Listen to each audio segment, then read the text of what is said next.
Hey, hey, how's it going? A cord scared me.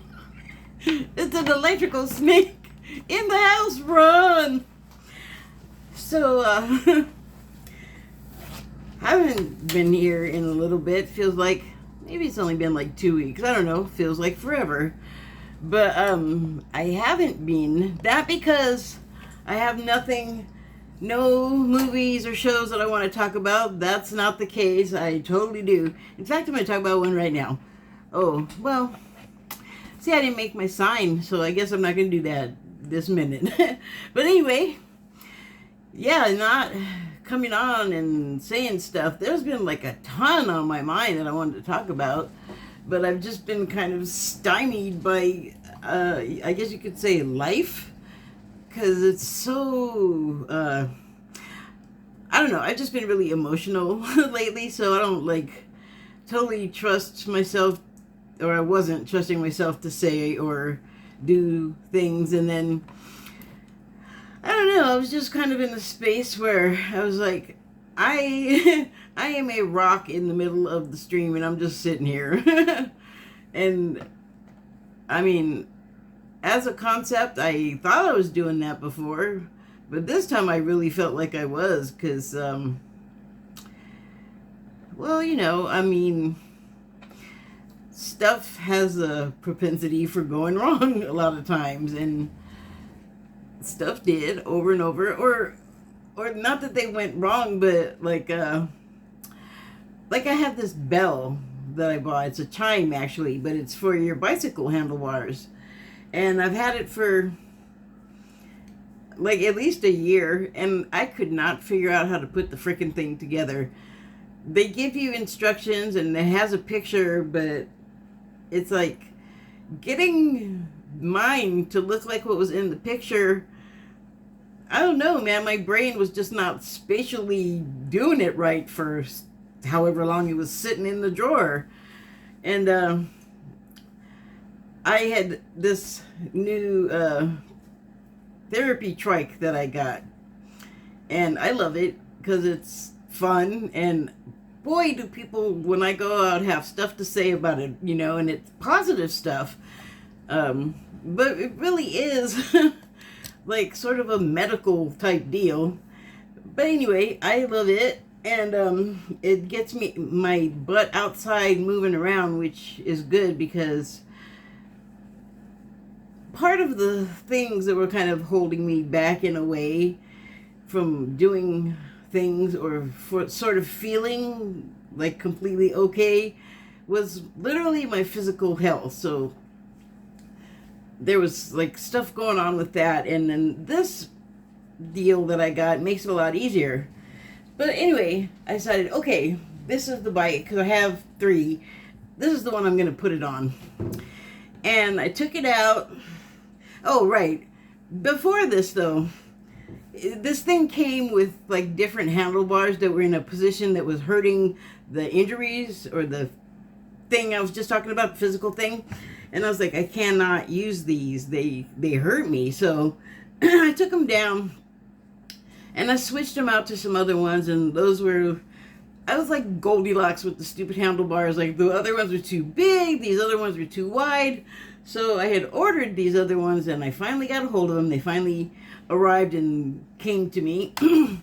And I was able to then put them on the bike. But before that, I had some help, and I have, like I said, three bikes, and I was sort of cannibalizing off of the other one, trying to get my situation working, because one of the other things I ordered was a neck to go with the handlebars, and we could not make it work. I had my neighbor friend helping me, who's also a bike woman, and her boyfriend came in. Like, we just ended up taking a bunch of stuff apart. They're both all, I'm going to go here and get something, and I'm going to go here and get this guy. They both left, and neither of them came back. But I knew that's what was going to happen. So I was upset because the thing was in pieces when everybody left, because I also had a caregiver that was helping. It was like 3 people bailed, and I just was looking at all these pieces on the floor. And I said, no, you're not going to get upset about that, because you know how to do this. It is not complicated. It does not have gears. There's no derailleur. There's no calipers and brake cables. Like, it's a tricycle, for Christ's sake. Or, I gotta stop saying that. But for the sake of, ooh, you get all excited, that. But before the gentleman left, he says, "You got a flashlight?" And I gave him my phone, and he looked down the, what do you call where the fork goes in the tube? Is that the down tube? Whatever I'm calling it, the down tube. Seems like that was in a different place, but it's been a long time since I worked in a bike shop. All the terminologies kind of floated away or floated into the greasy gristle in here. And anyway, he said, well, it looks like there's something down there. And then he tried to, like, make the neck screw into where it's supposed to go, and it wasn't biting anything. And then he's left, and so after I did some deep breathing, I went over and tried to tackle it again, and then I looked down the thing, and sure enough, it was like I don't know if you've ever put together a bicycle, but the neck, gooseneck or whatever kind of neck, it has like two pieces. Like the neck part is solid, and then this weird like wedge thing that sort of screws on, but that's for the fork, and don't worry about the mechanics, it has that. So that was the part that was dropped down in the down tube that somehow got wedged in there. So I just was whamming the thing on the floor because, I don't have a rubber, I guess I do have a rubber mallet. Oh well, didn't think of it at the time. So I was just whacking it on the floor. And then finally the piece came out, and it was the piece for the neck. And then I was able to put the bars that were on the neck already in the neck together with the fork, and then I could ride the bike. So it started out like this crazy confusing ordeal, but maybe it was just too many mechanics in the kitchen because nobody could get it together. And then when they all left, because I kept saying it can't be complicated, it's a simple machine, and everyone was insisting it's not simple, and I'm like, okay, subjective, I guess. So that got done, and I felt ambitious, and I thought, let me get the bell. And I got the bell. And it's not, I don't know how big the handlebars that people were thinking of that this was supposed to go on, but there's like a lot of slack. There's so much slack that is hanging upside down, but I don't mind that. And it's loose, and it moves, but it's not coming off. And it has like a clothespin, kind of a spring hinge for the, what do you call the clapper that hits the chime? And so I can put my index finger on the band that the bell is attached to, that's looped over the bar, and then with my thumb hit the, I don't even know what you call it, clicker. Well, anyway, I can ring the bell, so it just works. Like, I don't care. I'm always listening to hear if it's gone anywhere, but it doesn't look like it would hold because the attachment is beyond simple. It's brainless. It doesn't seem like it would hold together. But you had two choices, and so the first one didn't fit, wouldn't bite and hold onto the bell, and I was like, okay, well, this other one better work, and it did. And once I got it on there, it just totally works. Yay! So I was having to, over the course of the past few weeks, have to dig up these happy times, So today I was having some sort of, I guess you could call it personnel problems. Is this thing on? Yes. And I didn't have anybody help me today, so I didn't get out to go do the shopping I need to do, and I'm not even going to bother explaining, it's just complicated, stupid stuff of mine, but I need to go to the store and I need help to do it. As in a car and another human that can lift up stuff, because I cannot right now because of that injury I was talking about before. And it's been a source of a little bit of a frustration because on the one hand, the people at the place where the caregivers come from knew well in advance that mine would be out for 3 weeks. And so it is like magic. Every time that they're out, is the time that I need to go out and like do my errands, which, you know, like I said, I'm not going to go into the detail about that. It's really, I'm sure, not very interesting to you at all, but did you stop? Don't stop. Sorry. I can't do what I need to do. They at the office there have the personnel problems, not me. I mean, it's a problem that some personnel can't get over here and help me, but it's not that big of a deal, except that my cat is out of his certain foods that he likes, and I got a lot of beans and rice, but you know, a person's system can only handle so much of that. Like you gotta blend in other foods to balance your input, so that your output is not unbalanced. Yeah, and I just have other stuff, you know. So I'm having to wait, it looks like, and just I had someone come like the first week for a couple of days, and then someone come one day last week, and I know it's only Tuesday, but it's just not sounding good. They were already shorthanded. People, I guess, are quitting left and right, and someone got an injury where they can't, you know, they broke something, so they're not doing it, and I don't know what all else. I know that they're pinched, so I'm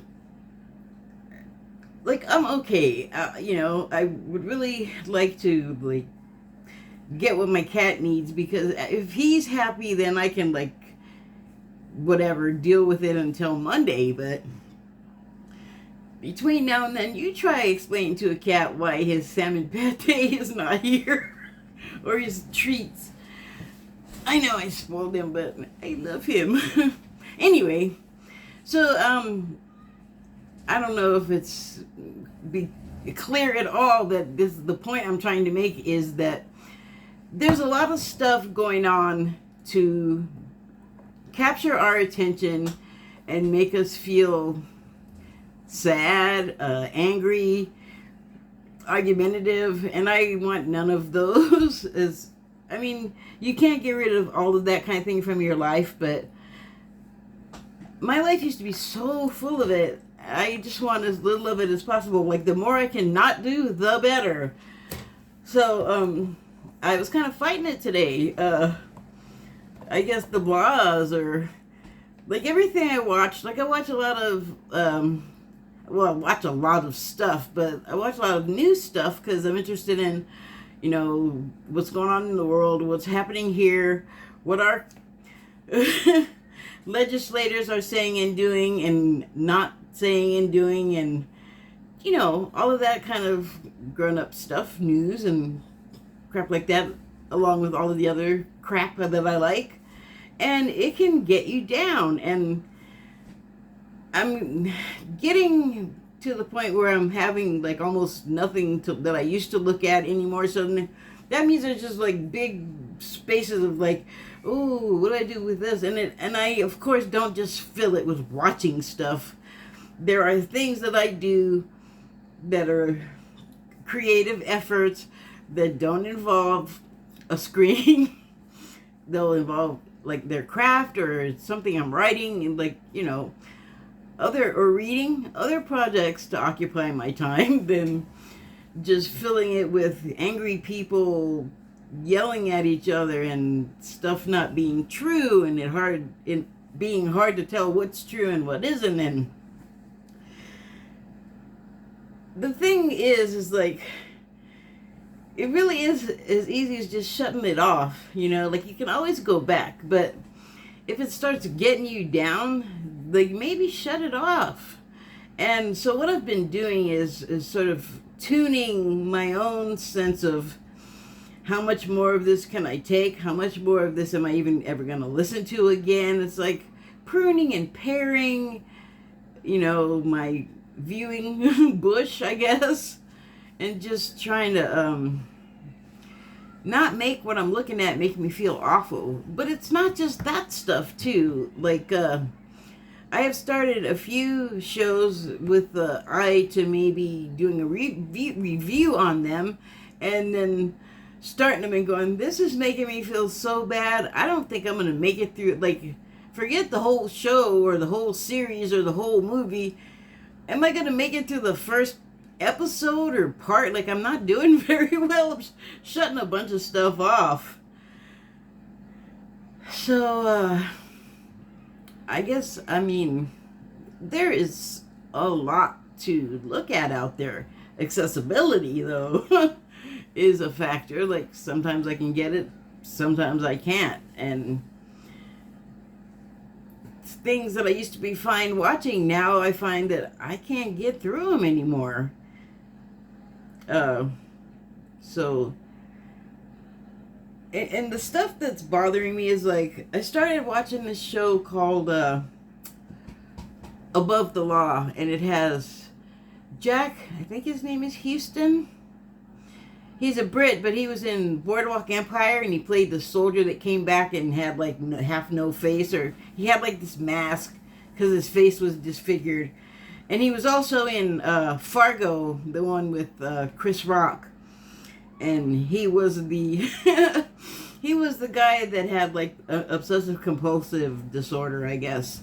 It was all weird about where the stuff was and people touching the stuff. And I really enjoyed his performances in those, and he's not he's easy on the eye. And what is the girl's name?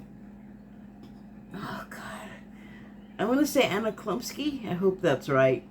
I will check my work. In fact, let me write it down so I don't forget to check and put it in the information box if I'm wrong.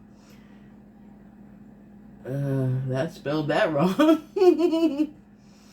Well, shoot. I know what I mean. Anyway. Well, I'm not doing a review on that, but spoilers are gonna happen, just expect it. So, Above the Law. Houston is a FBI guy, and he's in this tiny town in, I think, Kentucky. Something like a mining town, but everything closed, including the mines. So, as the girl that is the lead woman in the cast, the female lead says in the voiceover monologue, that there's only two things you can do that make money in this town, and it's the funeral business and selling drugs, since, like, everything else went out. Because it's a little town, there's only so many shop jobs for all the people. So it's that kind of place, and that's already depressing. It doesn't have to be, but that's kind of the tone of the movie. And she starts it off, and it's like one of those shows on the Discovery ID where the girl is dead, but she's narrating everybody investigating her death, and you're like, oh God. Like, already I was like, oh, I'm sinking. And so Johnny Knoxville's in it, and oh my God, I've never seen him look like that. Look, I'm getting all freaked out. I saw him, I was like, is that Johnny Knoxville? He's plump.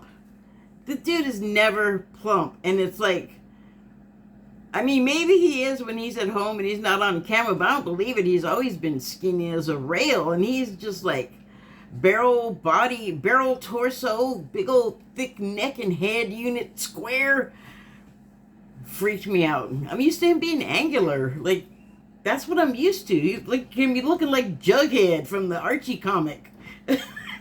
And he's really good in it. He's, by turns, like, kind of loving, and then by the other, horrible.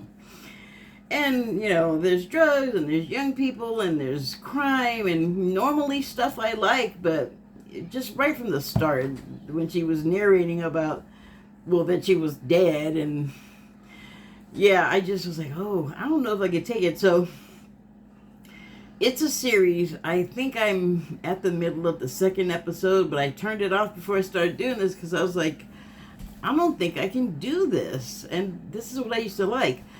So I'm not completely broken. I feel like something's not broken. Like, it's probably for the better that I ingest less sort of downer stuff like that.